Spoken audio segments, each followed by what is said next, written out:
I thought marriage meant forever. We had been together for 16 years, married for 12. We had 3 beautiful kids, a house filled with memories, and a rhythm to life that felt comfortable, predictable, safe. I worked a solid job. She stayed home to care for the children, something we both agreed on. I thought we were a team. Turns out I was wrong. So deeply, painfully wrong. It started with little things. She stopped laughing at my jokes. Her hugs grew stiff.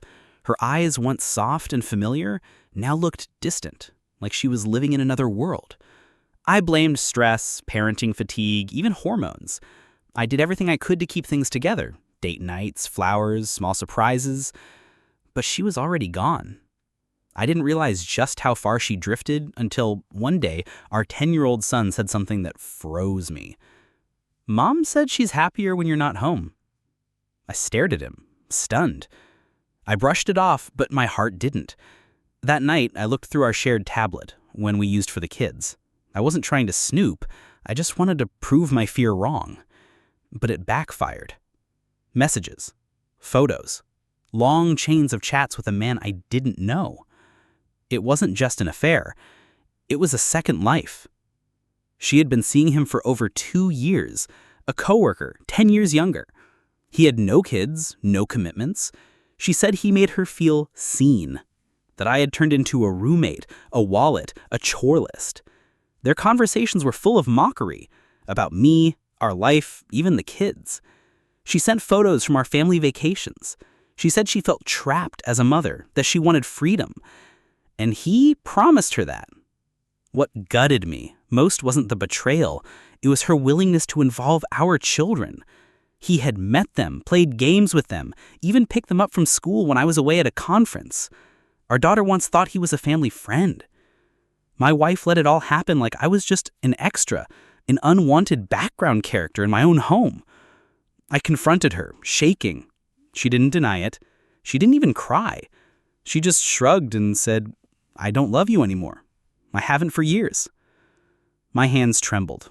I packed a bag and left that night. Within a week, she filed for divorce. I hired a lawyer. I gathered everything. Screenshots, photos, school logs, emails. I wasn't trying to destroy her. I just wanted to protect my kids. I wanted to show the court what had happened, but the court didn't care about infidelity. It was a no-fault state. The judge focused only on stability. And because she had been the stay-at-home parent, she got the house. Primary custody.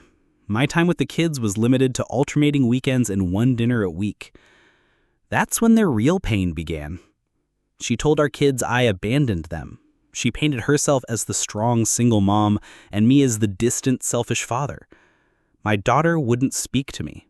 My middle son glared through every visit. My youngest, the one who barely remembered life before the divorce, ran into my arms at pickup. But I tried to stay strong. Every visit, I was present. I cooked their favorite meals, helped with homework, watched movies they loved, read bedtime stories. I told them, "I'm here. I'll always be here."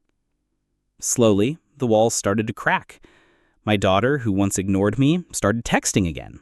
My son asked to stay an extra night. My youngest, the one who barely remembered life before the divorce, ran into my arms at pickup. But it wasn't easy. She made things difficult. She canceled visits last minute, didn't answer calls, sent them late or not at all. I kept records of everything. After months of silence, I filed to modify custody. This time, the court listened. The judge reviewed our history, emails, call logs, missed visits. I presented therapy notes showing the emotional impact her actions had caused. Slowly, I regained time. Not everything, but more than before. Alternate weeks, full holidays, summers.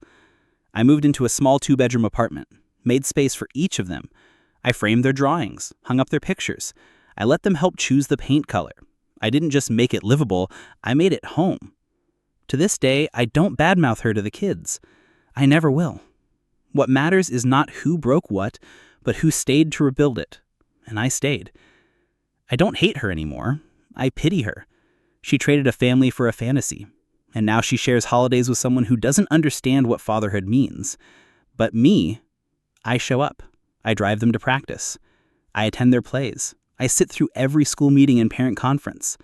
I'm still dad. I always will be. Because betrayal can take your marriage, your house, even your reputation. But it can't take your love unless you let it. I didn't let it.